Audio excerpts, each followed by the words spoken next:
बिस्मिल्लाहिर्रहमानिर्रहीम। अस्सलाम वालेकुम। आपका दोस्त सलमान हैदर। दुआ है परवरदिगार से कि उसने आपको और आपके अहले खाना को अपनी हिफ्ज़ो मान में रखा हुआ। टॉप स्टोरीज में मेरी दो टॉप स्टोरी है जी, जिसमें शेख रशीद साहब ने जब चिल्ला काट के आए थे ना, तो उस वक्त उन्होंने जब इंटरव्यू दिया था मुनीब साहब को, तो उस वक्त उन्होंने एक जुमला बोला था कि मैं आर्मी चीफ से मुलाकात करके अगर मुझे मौका मिला तो मैं साने 9 मई के हवाले से आम माफ़ी की दरख्वास्त करूँ। मुझे उसका जवाब बाकायदा आ गया है। जिनसे उन्होंने आम माफ़ी की दरख्वास्त करनी थी ना, जी हाँ, उन्हीं हलकों से जवाब भी आ गया। उसकी टॉप स्टोरी है मेरी, वो मैंने आपको बताना है। दूसरी अहम तरीन चीज़ कि आज सुप्रीम कोर्ट में मलिक रियाज साहब अपने आप को दिवालिया डिक्लेयर करने जा रहे हैं।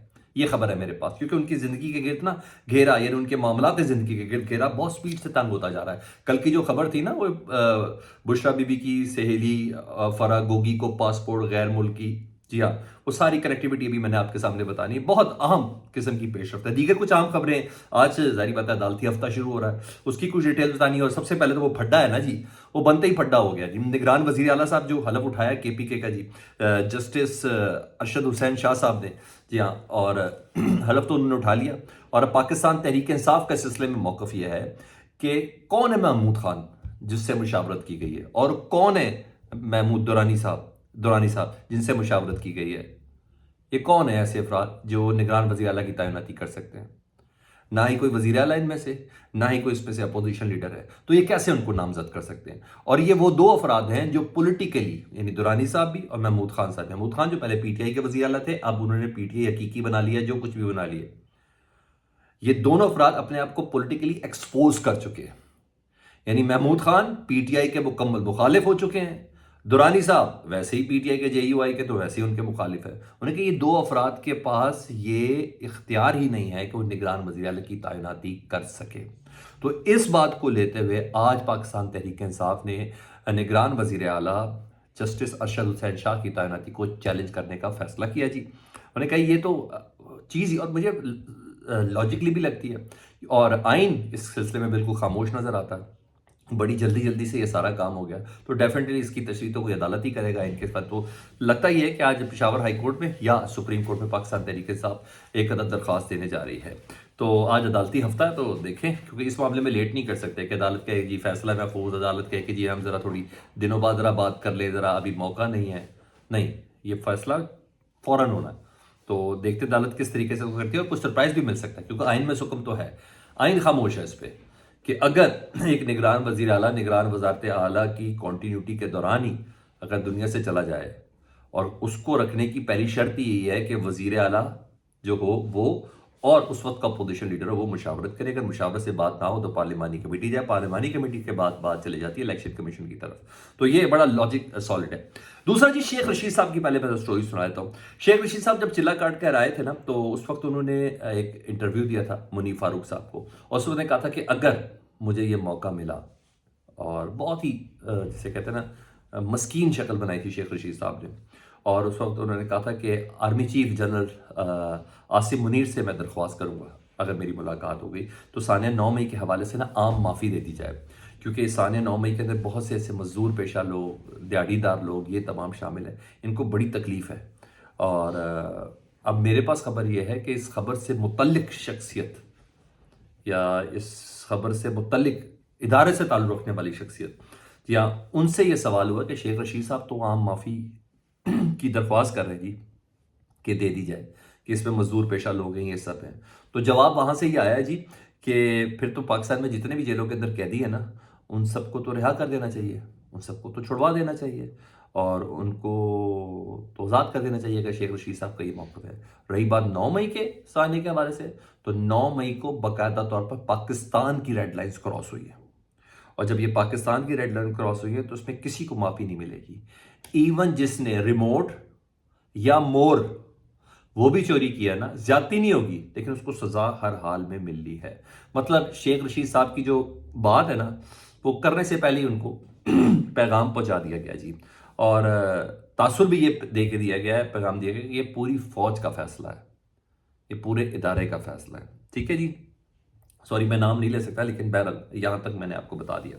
अच्छा जी, आज सुप्रीम कोर्ट है जी, मलिक रियाज साहब का केस लगा हुआ है जी, वही 460 अरब रुपए का केस जो सुप्रीम कोर्ट ने बहरिया कराची के हवाले से उनके ऊपर जुर्माना किया हुआ था। تو ملک ریاض صاحب بڑی مشکل کے اندر ہے اور ابھی تک وہ اماؤنٹ پوری جمع نہیں کرا سکے. ایک چھوٹی سی قسط انہوں نے ضرور جمع کرائی تھی.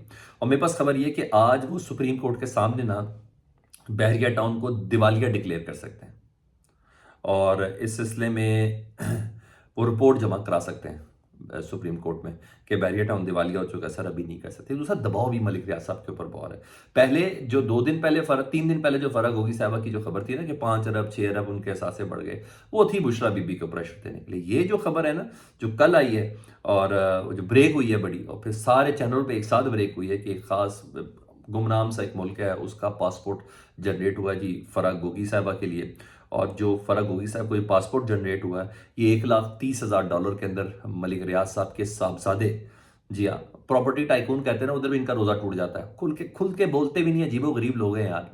اور پراپرٹی ٹائکون کے بیٹے ملک ریاض کے بیٹے علی ملک کے اوپر آ رہا ہے نا کہ علی ملک صاحب نے وہ ارینج کرا کے دیا تھا پاسپورٹ. تو اس خبر کا ٹارگٹ اب بشرا بی بی نہیں ہے, اس خبر کا ٹارگٹ ملک ریاض صاحب ہیں اور ان کا بیٹا ہے جی. اور کاروباری آدمی ہیں جی, وعدہ معاف گواہ تو انہوں نے بنانے کی آفر تو ان کو ہے نا, ہے تو وہ خود دبئی میں, لیکن کاروباری آدمی تو وعدہ معاف گواہ بن بھی سکتے ہیں. یہ تو ہوگی میری دوسری اہم ترین خبر. ایک اور خبر جی, آج الیکشن کمیشن نے عمران خان صاحب کو توہین الیکشن کمیشن اور توہین چیف الیکشن کمشنر, جی ہاں اس کے اوپر آج فرد جرم عائد کرنا ہے. 2 بار پہلے بلا چکے ہیں. اسلام آباد کی انتظامیہ نے ان کو پیش کرنے سے انکار کر دیا کہ سیکیورٹی رسک بڑا ہے, عمران خان صاحب کی رونمائی نہیں کی جا سکتی. تو آج ان کے ساتھ ساتھ فواد چودھری اور اسد عمر کو بھی طلب کیا گیا. دیکھیں آج کیا ہوتا ہے. کسی شخص کی قانون کہتا ہے کہ موجودگی کے بغیر اس کے اوپر فرد جرم عائد نہیں ہو سکتی, مگر آج کل تو کیا قانون اور کیا سب چیزیں چل رہی ہیں, کچھ بھی ہو سکتا ہے. یہ چیز ہے. دوسرا آج چھٹی کا دن ہے جی اور چھٹی کے دن جی ہاں حکومت کاروائیاں کافی ڈالی ہیں جی کل گورنمنٹ نے. اور سیفر کیس کی اوپن ٹرائل کے حوالے سے آپ کو پتہ ہے ایک درخواست ہوئی بھی ہے 2 رکنی بینچ کے سامنے کہ اوپن ٹرائل اس کا کیا جائے, جیل کے اندر ٹرائل نہ کیا جائے. تو پچھلی سماعت سے تھوڑا اندازہ ہو رہا تھا کہ اوپن ٹرائل پہ چلا جائے گا معاملہ, کیونکہ وہ جو شاہ محمود قریشی صاحب کی فیملی کے 5 اراکین کو سماعت میں بھیج دیا گیا تھا, لیکن سماعت ہوئی نہیں. وہ ایک علیحدہ بات ہے کہ وکیل صاحب بھی پیش نہیں ہوئے, سلمان صفدر صاحب.